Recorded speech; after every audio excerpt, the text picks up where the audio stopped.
Hey you all, Farmer Jesse here, gonna give you a few methods today to improve your soil health over the winter time. And yes, even starting kind of in the later fall, and also, it's not all cover crops. So let's do it. All right, so first things first, if you are not subscribed to this channel, make sure to hit the subscribe button. If you are subscribed, awesome. Here's the thing. We do a lot of different things on our farm to kind of improve our soil health over the winter time. There are many different ways to go about this, and there are a lot of different options. So I want to talk about some of those and some of the ones that we're using, and we use a lot of them. We're kind of an experimental farm, so we do a lot of different stuff. But there's a lot of different ones that'll work, and you don't necessarily just have to use one of them. So I want to give you a bunch that may fit you right now. Whatever situation your garden is in, whatever state it's in, these could work. So number one, let's just go through the cover crop thing. It's probably, for us, it's like November 1st, I think. It's too late to plant a winter kill cover crop and get any sort of biomass out of it, right? A winter kill cover crop would be like peas and oats. They'd grow up, you know, a couple feet, and then a really hard frost or two would come through and just wipe them out, and they create like a mulch. So you get all that root system in there, but you also get a nice little mulch over your soil. It's probably too late here to do that. You really want to get those going like a month or two, really like 2 months before a good hard frost at least. So usually in our climate, that means getting it in August or early September at least. But it isn't too late necessarily to plant some of those overwintered crops. We're in 6B, Central Kentucky, that's our region. It's probably not too late to plant rye and vetch and crimson clover, or those sorts of things over the winter time. They, in our climate, will survive for the most part. They won't really come up very big, but they'll start coming up in the spring, and then you'll get kind of a decent amount of biomass by May, and then you can kind of cut that down and plant into that whatever you have going in late May or June. In our climate, and everybody's climate's gonna be a little different. So yeah, photosynthesis is almost always gonna be your best bet. Like that's your best fertilizer, photosynthesis. That is plants pumping carbon into the soil to feed microbes that will be there in the spring when you're ready to plant. There are also legumes that are sequestering nitrogen, so that's just a great way to set up your garden for success in the spring. If you don't necessarily have that option,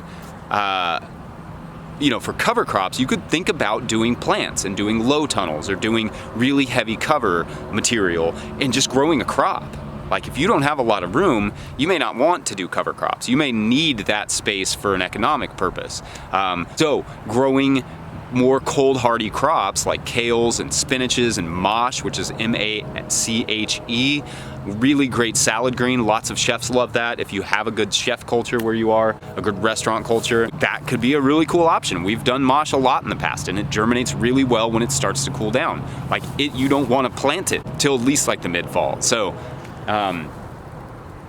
actually just having a crop in the ground and photosynthesizing, even if you're gonna remove it in the spring or sometime in the middle of the winter, that's better than nothing, because nothing equals erosion, or nothing doesn't improve the soil. If you're void of those options, your next best bet is mulch. Some sort of mulch, leaf mulch, right? It's the fall, leaves are falling.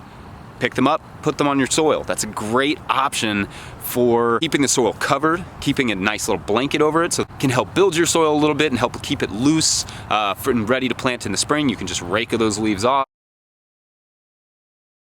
Straws, hay. I always talk about hay. Hay can be a great option, but you do have to think about the weed seed issue. That's just kind of up to you. Straw, if it's not sprayed or containing a lot of weed seed. Straw can come with weed seed too. I think it's a misconception that you won't get a bunch of wheat with your straw. It can happen. It's happened to us. We've planted wheat in the fall in our strawberries and had a bunch of wheat to deal with in the spring. Not great. But yeah, maybe even wood chips, something to protect the top of the soil. Any kind of bark mulches, those sorts of things. These are things that tend to be in abundance in the fall that you could be putting down now to just kind of keep your soil protected. And when I say protected, I mean just kind of in place, you know, keep those microbes sort of fed. I mean, that can just have huge benefits in the spring, especially when you're just ready. Like if you can't have something growing in it, that'll just allow you to be able to get into it super early. Following all the rules that you have to, like we have to follow certain guidelines as they are laid out for the organic certification process. But following those guidelines, you can also think about using animals a little bit to improve your soil, especially in the late winter when you want to kill some cover crops. You could have your animals kill them for you, terminate them, or at least mow them down, graze them lightly, adding a little bit of fertility with the manure and those sorts of things. And when I say animals, I mean it could be sheep like we do, or it could be chickens. I know that Richard Perkins will park chickens in his tunnel over the winter. It's a great way to improve the soil health. They scratch out the weed seed, deposit really rich manure.